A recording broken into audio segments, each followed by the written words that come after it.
If you're running a lot of miles every week, then building a shoe rotation can be beneficial for many reasons. Rotating between different running shoes not only extends their lifespan, but can also help you perform better by making sure you've got the right shoes on your feet for each run, and it also helps reduce that injury risk too. So today I'll be breaking down exactly how to build that perfect running shoe rotation, whether you want to keep it simple with just one trusty pair, or go all out with 5 or more specialist training shoes. Plus, of course, we'll be going through everything in between and my recommendations for each category as well. Now, before we start, just want to say a little disclaimer here. I'm not saying for a second that anyone needs to go out and buy 5 different pairs of running shoes. Most people will be fine with 1 or 2 pairs, but this is something we get asked so much, and hence why we want to make this video to help improve the understanding for what all these different types of shoes are useful for, because at the end of the day, what matters to me most is making sure you've got the right shoes on your feet and running with a smile. And as always, with this video and all the videos we make, nothing is sponsored in any way. I've bought all of these shoes 100% with my money and tested them all out myself. So what exactly is a running shoe rotation? Essentially, it's running in multiple different pairs of shoes strategically rather than relying on the same pair for every run. Kind of like having different tools for different jobs. It can make your shoes last longer by giving the foam time to recover between each run. It can also help reduce that overuse injury risk. Running in different drops and different foams are going to activate slightly different muscles as we run. There is, of course, a performance benefit by having a specific shoe for a specific job, e.g. lightweight shoes with plates for when you're all out doing your speed sessions and racing as well, or those softer, more cushioned shoes for when we're doing a nice easy and recovery run to help absorb that impact. And it's also quite good fun to run in lots of different shoes, trying out different things, finding out what works for you, what brands you like, what brands you don't like. Running shoes are such a personal thing, so it's all about trial and error.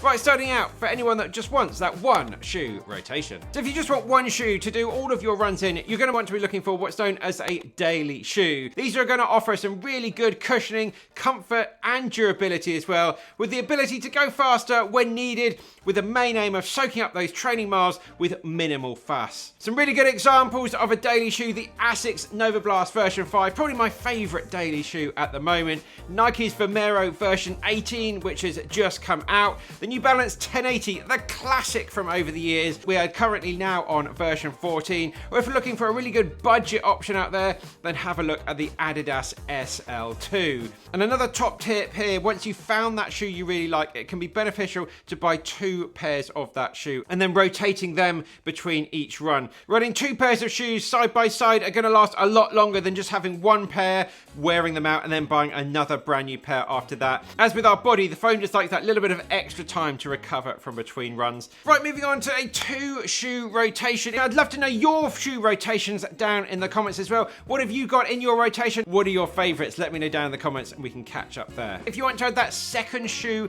into the mix, there are lots of different types of shoes that second shoe could be, and it really does depend on what type of running you're doing. For me personally, I would go for a racing shoe for my second shoe. So I'd use my first shoe, that daily shoe, for my training miles, and when I want to run fast and perform at my best in my race, then I'm going to have a lightweight carbon racer to get it done. These shoes tend to use quite high-end foams and carbon plates to propel you forward with every stride. Some really good examples, starting out with the Asics Metaspeed range. You've got the Edge and you've also got the Sky. The Edge, perfect for more of a cadence runner, people with a higher cadence. The Sky for more of a stride runner with a longer stride length. Moving on to the Nike Vaporfly shoe that I've raced in many times over the years. Currently on version 3. Version 4 is about to drop any day, so get subscribed to that. We're going to get that review out there as soon as possible. And another big favorite of mine at the moment, the Adidas Pro version 4. For some people might want to also check out the Nike Zoomfly version 6 for a more comfortable, affordable option. And all of these shoes can be used for that 5K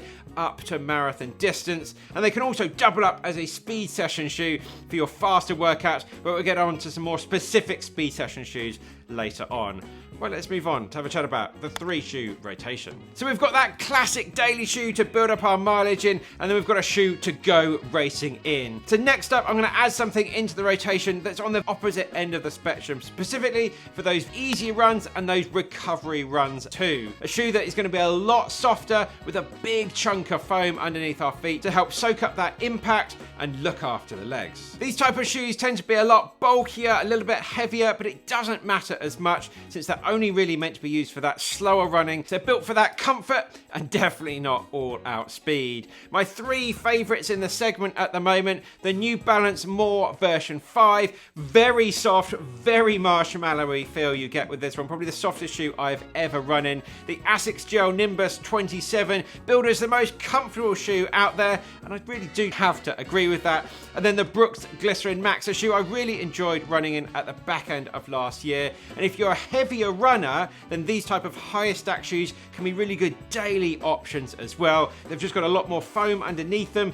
and you're not going to bottom that out. Right, moving on to a 4 shoe rotation. What are we going to be adding into the mix next? Well, this next section really is specific for anyone that's training for a half marathon, a marathon, or even longer than that. Then I'd really recommend getting a long run specialist shoe. These type of shoes are becoming increasingly more popular. They tend to have bigger, higher stack heights, very similar to those recovery run shoes, to absorb that impact over those longer periods, with the addition of a plate or sometimes just a firmer foam to assist with that stability. They're going to allow you to get some bigger miles into your training, looking after the legs a little bit better, but without adding too many miles on your very expensive race day shoes. But of course, it really is important to practice in those race day shoes a couple of times before your race day, but these shoes can help fill in the gaps between those ones when you're just going out and banking those long runs. The king of this category at the moment probably has to be the Asics Superblast version 2, the shoe I'm doing most of my long run training in at the moment, and absolutely love it. There's no carbon plate in the shoe, just a big stack of Asics' high-end foam, perfect for those longer runs. If you are someone that does like a little bit of a plate, a little bit of assistance in their shoe, have a look at the New Balance SC Trainer version 3, getting a carbon plate in this shoe. Or if you're not and you don't want to go for the Asics Superblast, then look at the Puma Mag Max, a little bit heavier than Superblast, but also a little bit cheaper, and a really good amount of foam that's going to propel you through your long runs. And then an alternative here to finish up this section, adding a plate but not too much foam underneath you, the Mizuno Neo Vista, and a really fantastic price point there as well. All shoes that are fantastic for getting your long runs done. Moving on to the next section, a 5 shoe rotation. We're going to have a speed training shoe here. This is going to be perfect for anyone training for those 5Ks, 10Ks, or running in their training at 5K pace and 10K pace. For anyone following a really good training plan, you're going to likely have some intervals, some tempo runs at these sort of paces. A speed shoe is going to tend to have some sort of plate and assistance in it as well, which the typical daily shoe won't have, but it likely won't be quite as stripped out as those full-on race day shoes. A couple of really good examples in this section: the Saucony Speed version 4, very lightweight, very snappy. You've got that plate in there as well. Love picking up the pace in this shoe when I'm going all out. Another alternative, the Adidas Takumi line. Again, very similar, very lightweight, very snappy, really good turn of speed you're getting in this shoe. And probably the shoe I'm most excited about at the moment, the Nike Streak Fly. The second iteration of the Streak Fly is going to be coming very soon. I'm going to get that order in as soon as I can, so get subscribed. That full review will be coming soon. But that now, with the carbon plate that's coming in that shoe, will fit in this category perfectly. Right, a little AOB at the end of the video. Depending on the type of training you're doing, where you live, the type of terrain you might be running on, we might need to find some more specific alternatives out there. For anyone doing some light trails, have a look at the Nike Trail version 5, the Salomon Sense Ride 5, or the Hoka Challenger 7. You got a little bit more traction in these shoes, perfect for some light trails.